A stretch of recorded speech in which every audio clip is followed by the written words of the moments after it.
We don't really want to, I just want to get away. Sit right next to you. I hear so many times that after people reach a certain hump in marriage, they're 5 years in, they're 7 years in, they're 10 years in, and they're just like, I can't do this anymore. My spouse doesn't make me happy. They're not meeting my needs. I don't feel like this relationship is going anywhere. It's such a scary thing. We've been married for almost 16 years. And I can see if we just allowed our marriage to just go by our humanity, we could have gotten to that place many times. That's just like, all right, you know what? Let's just move on or move our separate ways because this is just not working. So what do we do? Or what would be something that we would communicate to a couple or an individual that just feels like my spouse doesn't make me happy anymore? If I could just be honest and be transparent, we did get to that state, but we overcame it. And it's very easy to get in that position.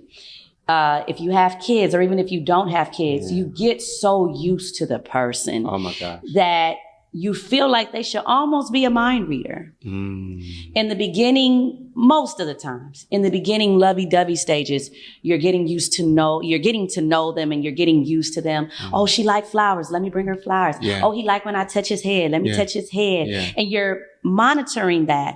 But then you got to pay bills and you're trying to build and you want to buy a house. And if you have kids, you got to take care of the kids. So a lot of things get overlooked in the relationship. So that's why the needs are not being met, because the communication is gone of what you like and what I like and the things I don't like anymore that you thought I liked. And we grow, we change. Yeah, that's good. I mean, you bring up such great points, because marriage is supposed to be a form that God gives us to steward over each other, to love each other well. And stewarding always comes with protecting. It always comes with investing in and paying attention to. And I think oftentimes marriage is so deceitful, because with social media, you think that marriage is getting married. But staying married is the challenge, is the process, is what real marriage is about. And it's a daily commitment to stewardship. Like, I got to commit every day that I'm going to pay attention to my spouse. I'm not even just going to pay attention. I'm going to inquire. I'm going to seek out where she is mentally, emotionally, physically. How can I be there for her? I'm going to invest in my spouse. And to be honest, I think this is where the challenge comes in, because with the person that is, if we're taking stewardship, or a farmer, for example, they have crops, and we're trying to be like plant moms and plant dads right now. But in the different seasons, there's different water requirements. Like in the winter, you got to water differently than you water in the summer. And so we don't realize that as we change, as we grow, when we go through loss, when we go through gain or whatever, the children, like we talked about, job situation, it requires a different needs, different things are required. And if we're not attentive, if we're not paying attention to what's happening, then we might be overwatering, underwatering, and we might just say, oh, we know that that's what she needs because that's what she needed 10 years ago. We know that that's what he needs because that's what he needed 10 years ago. Or we get to a point where like, I already gave enough of that, so I don't have to give that as much anymore. And I think people need to understand the enemy hates marriage. Well, he hates unity. He hates the plan that God has designed for us to be one. And if he can get you going back and forth and hushing your mouth because he didn't do this or she didn't do that, so I'm going to get her back with this, then he succeeded. And we don't want the enemy to win. Listen, and I'll say this, along with I talked about inquiring, because you brought up something really good, because there's spiritual warfare at hand. If we don't realize that the enemy is fighting, the Bible tells us in Ephesians 6 that we wrestle not against flesh and blood. Some of you guys think that it's purely just your strategy within your hands to say, well, let me just get her more roses. Or let me just do this more, or let me just use my human wisdom to tend to her. First and foremost, are you praying for your spouse? Are you seeking the Lord to say, God, I want to love my spouse well. How can I do that? I had to do that I had to inquire of the Lord for her. It got to a point where I wasn't getting through. I wasn't understanding her. She wasn't understanding me. I was like, God, help me. And daily he would drop like manna from heaven, things that I was doing that I didn't realize I was doing, things that I wasn't doing that I didn't realize that I needed to do. And when I shared it with her, she was like, oh, it must have been God that gave you that, because I thought that you would have already known this by now. And so checking the temperature is really, really important. When someone is sick, right? They're exhibiting certain signs and you check their temperature at one place. We don't just leave them at that place, allow the day to go by and not check the temperature again. Yeah. If you're not making it a practice to go and do assessments to see, hey, how are we doing in this department? Notice I said in this department, because we could be doing well in one area. We could be saving money real good. We could be organizing real good. We got the whole task of the household real good. But when it comes to our quality time, when it comes to our communication, when it comes to our intimacy, there may be failure there. So a good practice is to have like a weekly checkup, right? Yeah. Checking the temperature of your relationship to see, how are we doing here? Well, how are we doing here? And how can we do better here? Yeah. And how can we do better here? I think that's such a really healthy practice. And I'm laughing because I'm thinking about the people that just don't like to talk. Ooh. And I know I'm going to say this word that we hear over and over and over again, but communicate. Talk. Yes. Speak. Yes. If you need to learn sign language, do that. Yes. You have to talk. No one can read your mind. You need to speak. Be vocal. If you don't want to speak because you feel like they're not going to receive it right way, write it in a letter. Send a text. Leave notes. Do something, because people will come up. My husband, I remember it got to a point in time, he wasn't telling me his needs because he thought I was going to reject it.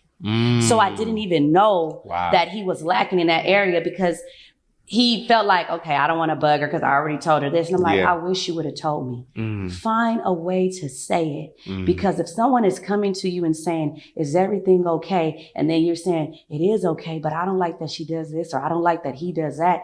You're lying. That's good. Speak, say it, because no one can read your mind if you do not vocalize what your needs are. And like we talked about before, we've talked about this before, when someone shares and expresses their feelings and they tell you what they're going through and it has something to do with you, don't personalize it as an attack. It might be, hey, I feel alone.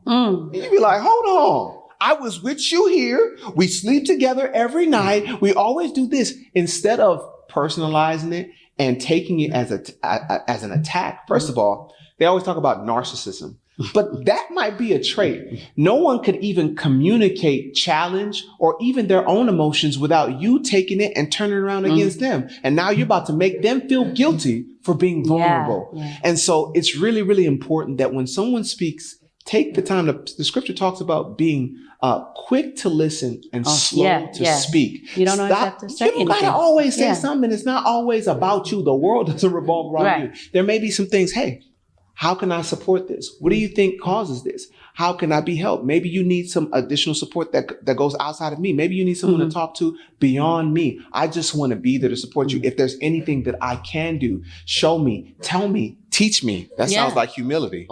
Teach me. I don't know. I don't have it all. I don't have the full understanding. I might have knew how to make you happy back then. We might have knew how to navigate and communicate when we first got into this. But the person that you are, the person that you're growing into, I need tools. Give me the tools. You don't realize how much power you have to empower the person that you're with to understand you, to help you. The statement is, help me, help you. Help them, help you. And remember, I always say this. If you look at the years of marriage, also look at the years of a child growing up. If you're only 1 year in, you're a baby. If you're 2 years in, you're going into the toddler stages. So if you're 30 years in, you're like me and I still need growth. You just think of it as growth. Would you expect a 15-year-old to know how to do everything? There's still some things that as a teenager lacks. So look at your marriage as the years and the age of a person. And that way, it might just give a little bit more grace in that area. And I will say this might be controversial, but you cannot rest and put the sole responsibility of your joy in your spouse's lap and say, well, I'm not happy because of you. you also have a responsibility to the Lord because he is your source of joy. If you don't have a relationship with the Lord and you're trusting in the limited well of your spouse, you are going to end up disappointed. You're putting too much stake and stock into your spouse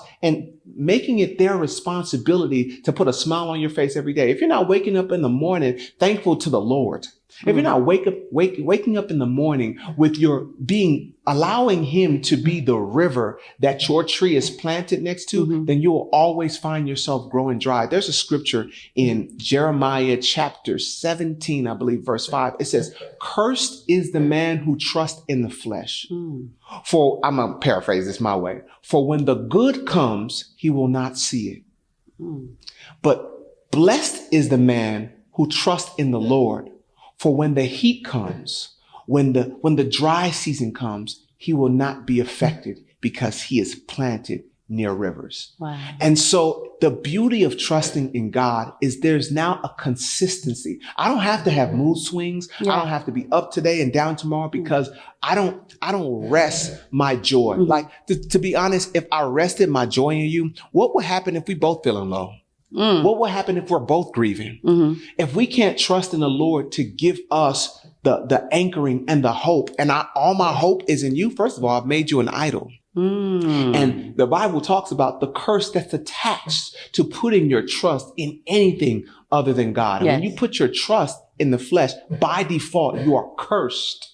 Yeah. And when the good comes, you will not see it. That means when God is trying to show you something, when God's trying to transform something, when God's trying to grow something, you won't see it because you put your trust in the flesh. You put all your trust in man. And God said, put your trust in me. Yeah. So if two married couples said, you know what? I'm going to dedicate my life in trusting the Lord. Yeah. And he's going to show me how I'm going to help my spouse. You will see that there's a cycle for his glory that happens in your life. All the joy will flow from God through you for them for his glory. Amen. It's a beautiful cycle. That's good. Yeah. We have been married for 16 years. And I still love you. No, it's been a beautiful journey. Had a lot of ups and a lot of downs. Had a lot of downs. But I believe that we would have had a lot smoother of a journey if we just had community. People that are willing to pour into us, people that are willing to mentor us and pray with us. Even though we had church, sometimes you don't feel comfortable going to talk to somebody that is that close to your spouse because for one, you don't know the side that they're going to take, and two, you don't want everybody in your business. And so for those of you that are engaged, those of you that are married, those of you that are at the brink of divorce, it does not matter. If you need a strong community that's willing to encourage you, pray with you, hold you accountable, this is a community for you. I'm excited about this. I am too. Because it's not just teaching and learning and Bible reading. We're going to be vacationing together. Ooh. That's what I'm looking forward to. We're going to be learning about stuff like physical intimacy and how to practically approach those things in a godly way. But man, we're trying to bring the sanctified freak out of some of these people. And this is going to be a game changer for those of you that are in relationships, and I cannot wait for you guys to join and be a part of this community. The community. That's kind of fire. If you are interested in joining, please click the link in the description and you have all the information right there.